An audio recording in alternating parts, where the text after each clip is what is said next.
पिता, पुत्र और आकाशवाणी। एक बार की बात है, एक पिता और पुत्र व्यापार के सिलसिले में कहीं दूर देश पानी के जहाज से यात्रा करने निकल पड़े। यह पानी का जहाज उनका अपना निजी जहाज था, बहुत बड़ा नहीं था।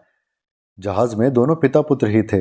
रात को समुद्र में अचानक जोर का तूफान आया, जिसकी वजह से पिता और पुत्र रास्ता भटक गए और एक वीरान टापू पर जाकर इनका जहाज रुक गया। टापू के किनारे मौजूद नुकीले और बड़ी बड़ी चट्टानों से टकराकर जहाज क्षतिग्रस्त हो गया। पिता और पुत्र दोनों उस वीरान रेतीले टापू पर फंस गए। समुद्र की तेज लहरों ने बची कुची नाव भी तोड़ डाली। अब नाव को दोबारा ठीक कर पाना असंभव हो गया। दोनों पिता पुत्र को उस द्वीप से निकलने का कोई रास्ता नहीं दिख रहा था। तब पिता ने अपने पुत्र से कहा, बेटा, अब हमारा यहाँ से निकलकर घर वापस लौटना बहुत ही कठिन लग रहा है। भगवान की कृपा होगी तभी कोई नाव या जहाज यहाँ भटकते हुए इस वीरान टापू पर आएगा, तब जाकर कहीं हम बच पाएंगे। इसके अलावा कोई रास्ता नजर नहीं आ रहा है। पिता ने आगे कहा, अब भगवान से प्रार्थना करने के अलावा हमारे पास और कोई रास्ता नहीं है। उनसे प्रार्थना करें कि वह इस विपत्ति में निकलने में हमारी सहायता करें। ऐसा सोचकर पिता और पुत्र ने पूरे द्वीप को आधे हिस्से में बांट लिया। एक हिस्से में पुत्र जाकर रहने लगा और दूसरे हिस्से में पिता जाकर रहने लगा, और दोनों अपने अपने स्थान से भगवान की प्रार्थना करने लगे। लड़के ने भगवान से प्रार्थना की कि इस द्वीप पर खाने के लिए स्वादिष्ट फल, फूल और पौधे लग जाएं। चमत्कार हुआ और थोड़ी ही देर में भगवान ने उस लड़के की प्रार्थना सुन ली और पूरा जंगल स्वादिष्ट फलों के पेड़ों से भर गया। लड़के को यह देखकर बहुत ही आश्चर्य हुआ। उसे लगा उसे और कुछ प्रार्थना करके भी देखना चाहिए, हो सकता है कि वह भी पूरा हो जाए। उसने भगवान से प्रार्थना की कि हे भगवान, यहाँ पर एक सुंदर स्त्री आ जाए जिससे मैं उसके साथ घर बसा सकूं और यहाँ आनंद पूर्वक रह सकूं।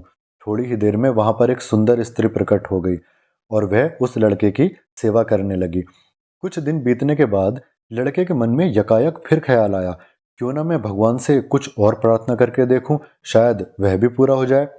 और उसने आंखें मूंदकर भगवान से प्रार्थना की कि हे भगवान, मुझे एक नाव भी भेज दो जिसका इस्तेमाल करके मैं अपने गांव जा सकूं।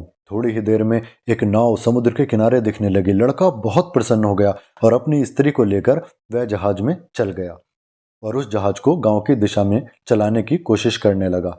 तभी एक आकाशवाणी हुई और उसने उस लड़के से पूछा कि तुम अकेले अकेले कहाँ जा रहे हो?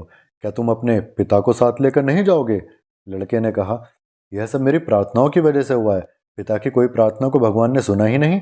इसका मतलब कि मेरे पिता ने बहुत पाप किए थे और भगवान नहीं चाहता कि वो यहाँ से कहीं जा सकें। अगर भगवान उनकी मदद करना चाहता तो निश्चित रूप से उनकी भी प्रार्थना सुनता ना। इसलिए मैं उनके कर्मों के अनुसार उन्हें उन्हीं के हाल में छोड़कर जा रहा हूँ।